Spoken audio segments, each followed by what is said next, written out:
I'm Josue Jauregui for Our City.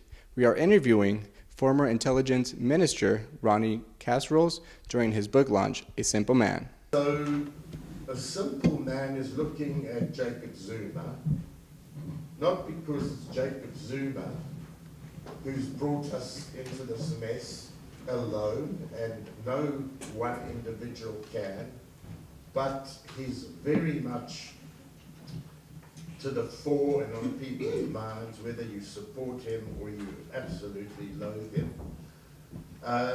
And I called the book A Simple Man because so many people had fallen for this profile of Jacob Zuma as a simple man of the people. How was it possible for Zuma to surpass all the negative scandals? As a citizen, what's your take on that? Well, I think it's deplorable that so many people who saw the scandals, the corruption, what emerged from a rape trial, where although he was found not guilty, his behavior in terms of the attitude to the young woman who accused him of rape, the behavior of his defense, this was absolutely deplorable. And nevertheless, because the forces who supported Zuma were so against Thabo Mbeki that they were prepared to sup with the devil in relation to getting rid of Thabo Mbeki. What message are you trying to convey through your book? Well, we in a country in deep crisis. How has this crisis come about? How has Zuma managed to get to power in 2009 as president of the country, and how has he managed to get away with so many scandals and devious activities? People refer to this as state capture, his relationship with the Guptas. People want to know and understand this, so it's where we've come from and what is the way ahead.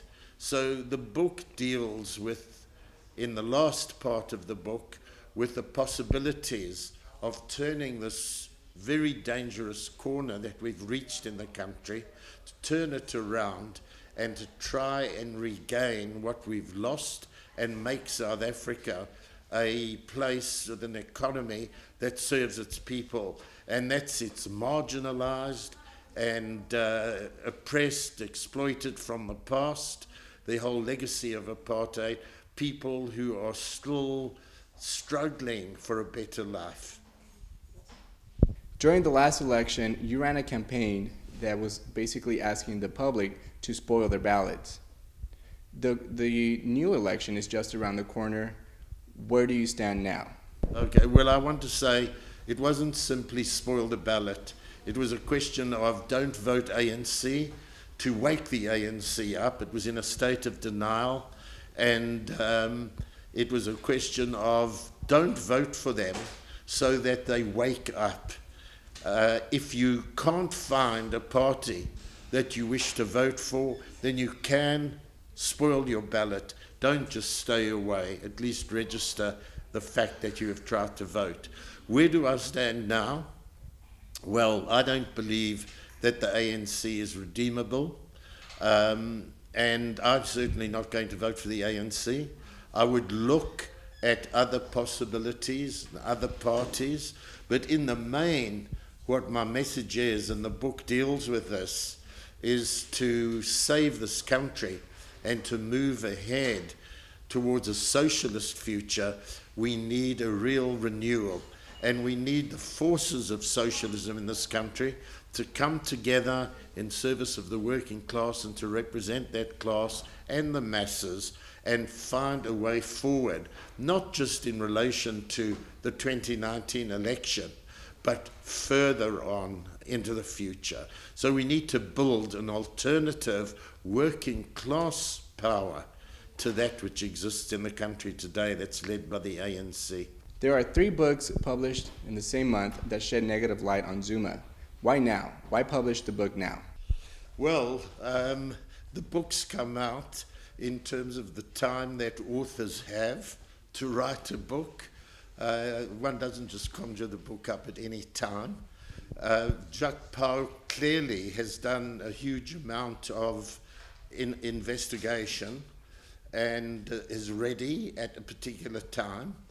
I've had this book in my mind for a long period of time, and I got to a stage about a year ago when I felt that the time was right to write it.